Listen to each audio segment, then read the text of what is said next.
Okaeri! Welcome back to my channel, Made Between the Pages. My name is Taylor, and today we're going to be doing my Jade City review.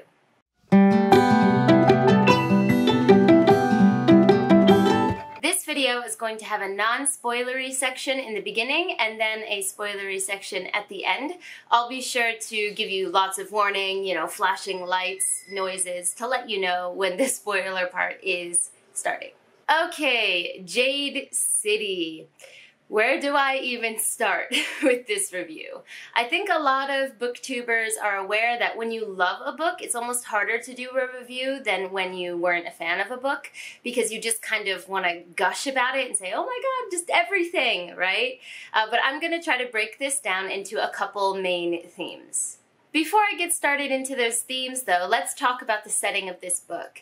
Jade City is kind of a mixture of urban fantasy, a little bit of sci-fi, high fantasy. It mixes a lot of things together. But this takes place in a modern city called Janloon on the island country of Kekkom.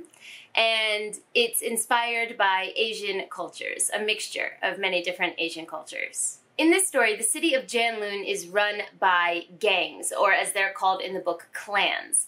There are two main clans that run the city. The one that we are following closely is the clan No Peak, and then their rival is the clan called the Mountain. Our three main characters are siblings that are at the forefront of the No Peak clan. The first sibling, Lan, is the head of No Peak. The second character is Hilo, and he is kind of the enforcer or the strongman for No Peak. And the third character is a sister named Shay, and when we first meet her in this book, she's coming back from living abroad in another country. As the name suggests, jade is very important in this world. When you wear jade, it bestows a multitude of powers: heightened senses, heightened strength, super speed, supernatural senses. So it essentially makes you into a superhuman. However, only those within a specific bloodline and with proper training can handle jade. If you don't have that elite blood pulsing through you, or you haven't gone through rigorous training, jade does bestow you with those powers for a short time, but it acts like a drug and you become addicted to it, and you slowly go insane through something called the itches. This means that jade is a strictly controlled substance, and those who are able to use it are, not surprisingly, those who are in the clans or the head of the clans. In this world, jade equals power. When this story begins, we enter into Janloon when tensions between clans are starting to increase, and there's a couple changes in the power structure that allow for some rearranging of predetermined power strongholds. So there's a lot of chances for our characters to get into some really, really interesting situations. Now that we know kind of the general idea, let's get into some themes. The main theme, without a doubt, in this book is family, and Fonda Lee nails this theme perfectly. As I said, the three main characters are siblings, and their personalities are so distinct, unique, and just so well fleshed out that they feel like real people. And then, when these characters interact with each other, you can see how these different personalities result in clashes within the family. Fonda Lee has said herself that she was really, really inspired by old-style gangster movies and the idea of a gang, or in this case a clan, being family. So not only is the immediate family, who's actually related by blood, really, really well done, but the family structure of the gang is just chef's kiss.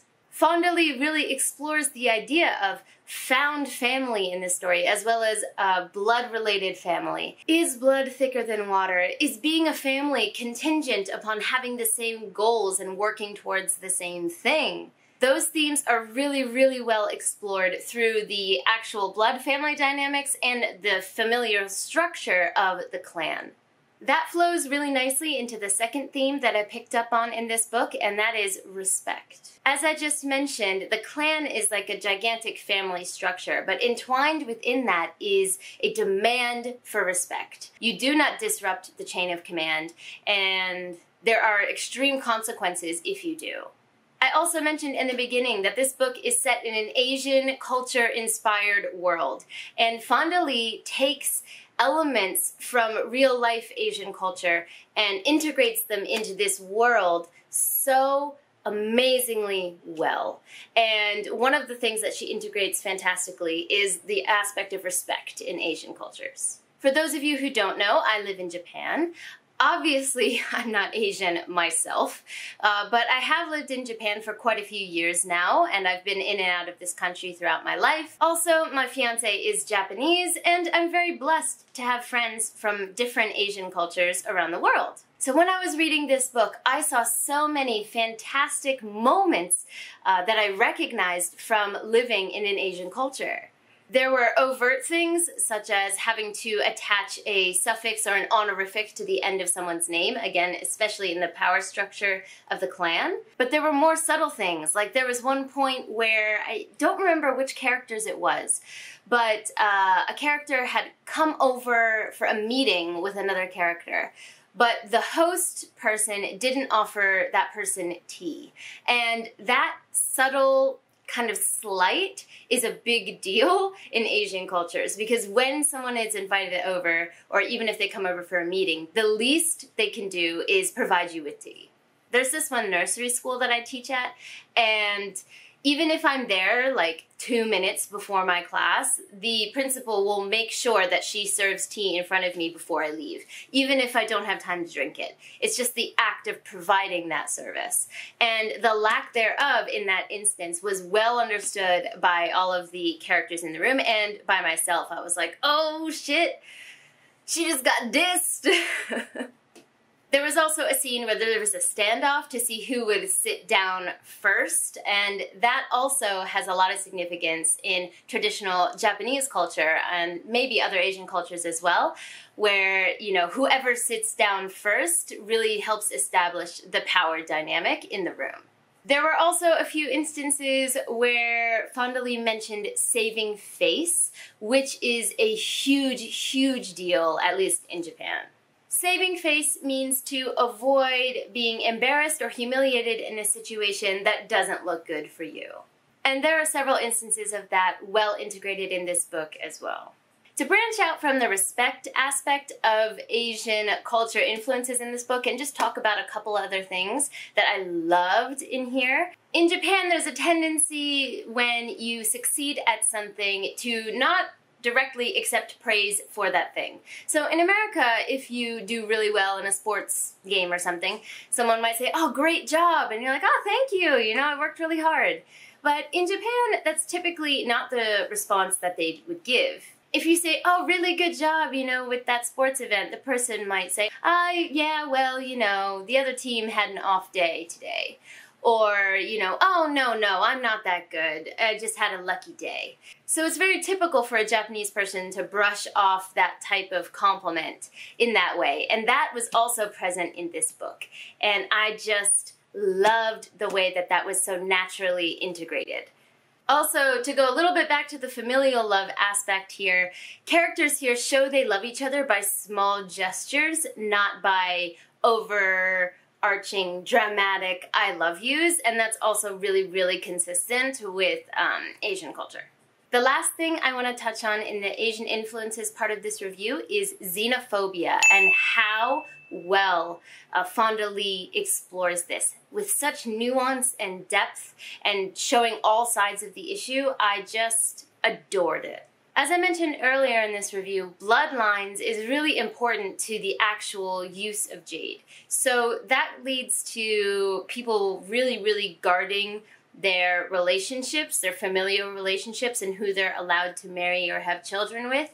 And this really bleeds into looking at other cultures and not wanting them to integrate into your society, because that leads to more crossbreeding and a sullied bloodline. This is something I can say from experience does exist in Japan. There are people in Japan who don't mind marrying a foreigner or don't mind the idea of mixed children. Obviously, as my fiance is Japanese, but there are a fair amount of Japanese people who don't mind when foreigners visit, but as soon as a foreigner tries to live here or integrate into this country, there's suddenly a problem.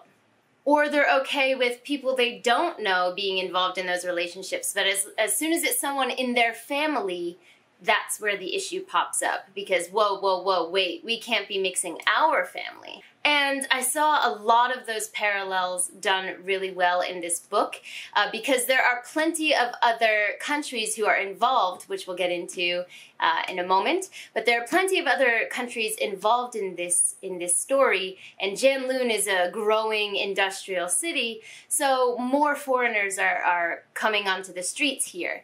And I just loved the way that Fondly handled the nuance, the positive sides and the negative sides of having such a strong traditional culture and mixing that culture with other nations. The last two things I'm going to talk about here are the magic system and the politics. I put quotations around magic system because the magic here, while it is kind of otherworldly, like the powers that you get from wearing jade, the jade itself doesn't seem super magical. It seems almost sci-fi-esque. But we're going to call it a magic system for lack of a better word here. And I love magic systems that have cost for use. And this system 100% does.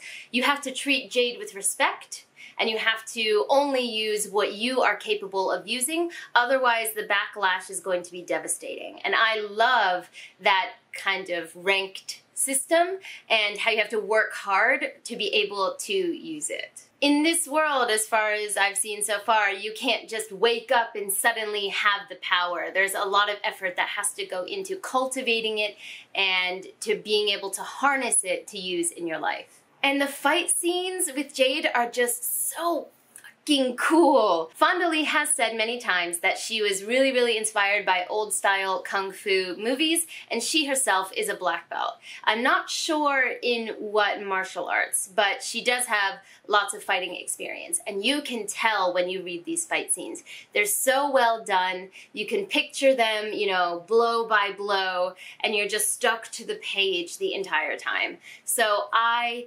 adored that aspect of this book. This flows nicely into the final aspect of this book that I want to talk about, and that is politics. So jade, because it is a substance that isn't magical and otherworldly, it's something you can mine in this world and control the production of. It's very entwined in the politics in this world. Janloon gets almost all of their money from the export and the trade of jade with other countries and within their own economy. There's a really interesting aspect of this book where there's a substance that's been created that may allow people who don't have that pure bloodline or that rigorous training to use jade. And that really has opened up the possibilities for who it can be sold to, how much it can be sold for, and if that's a good idea at all. So there's a lot of tension in this world politically between just the control of jade in general and the potential for it when it's international trade versus domestic trade. Because the clans are stocked with those who can use jade, our main characters have a huge investment in how these political machinations turn out. So you're right in the middle of it, and it's so well written. The politics are backstabby, they're devious, they're, you know, full of smoke and mirrors, and it's fantastic. This is going to conclude the spoiler-free section of this review. So if I haven't sold you on this book already, I don't know what more I can say. The familial relationships and family dynamics in this world are fantastic. The Asian influences are realistically integrated, fantastically done, and just overall a joy to read. The fighting sequences will keep you glued to the page. You won't be able to put it down, and the magic system is fascinating. And finally, the politics are super well written. Please pick up this book by Miss Lee. You will not regret it, I promise. This was 5 gajillion stars for me. It's definitely going to be in the top 3 books of the year, and I just started Jade War, and I cannot wait to see where things go. So if you haven't read this book and you don't want spoilers, I suggest that you head out now. Thanks for watching my video, and I'll talk to you guys later. Alright, noises! Spoilers ahead! Okay, if you don't want spoilers, I hope you're gone. Last chance. Okay. Guys,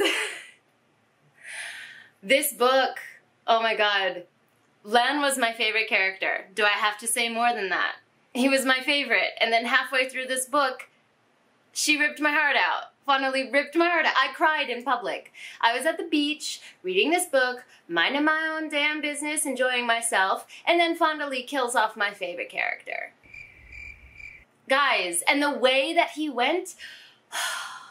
My friend Tammy posted on Twitter that her dream cast for Barrow is a cockroach, and just, yes, I agree with that 100%.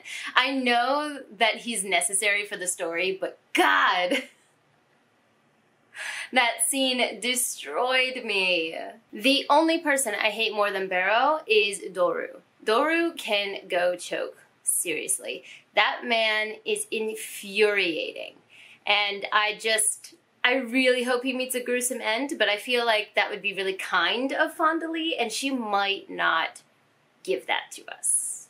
So after my baby was gone, I knew I was going to be stuck with Hilo, and as like the main leader, and I knew I was in for some angry moments.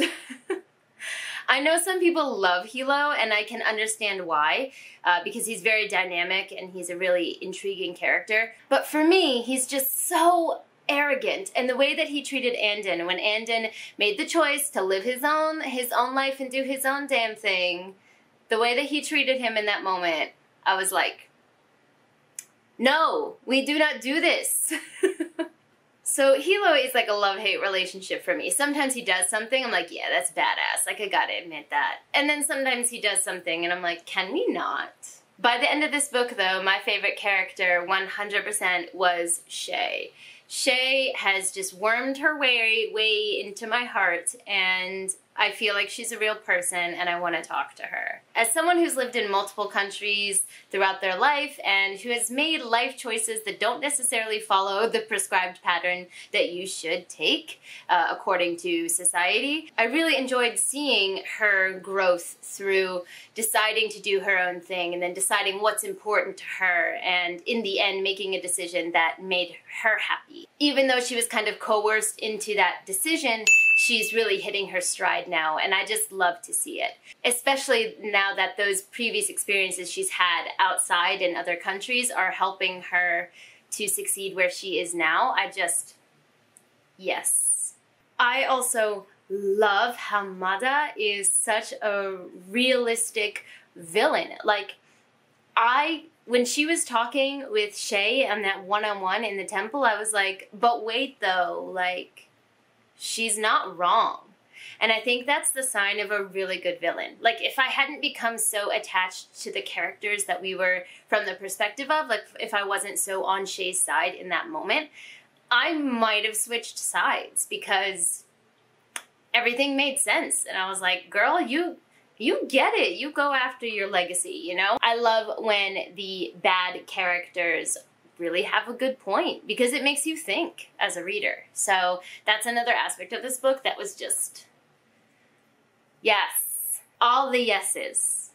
I'm only a little bit into Jade War now, but honestly the way that this book left it off and the way that Fondly writes killing off my baby halfway through, I don't know what's in store for me. Like, I genuinely have no idea. So I can't wait to read it. Can't wait to see how she expands this world. Let me know down below who was your favorite character. How did you feel when you were reading this book? I'd love to chat with you guys because I'm obsessed. But for now, I'm gonna head out. Jenny!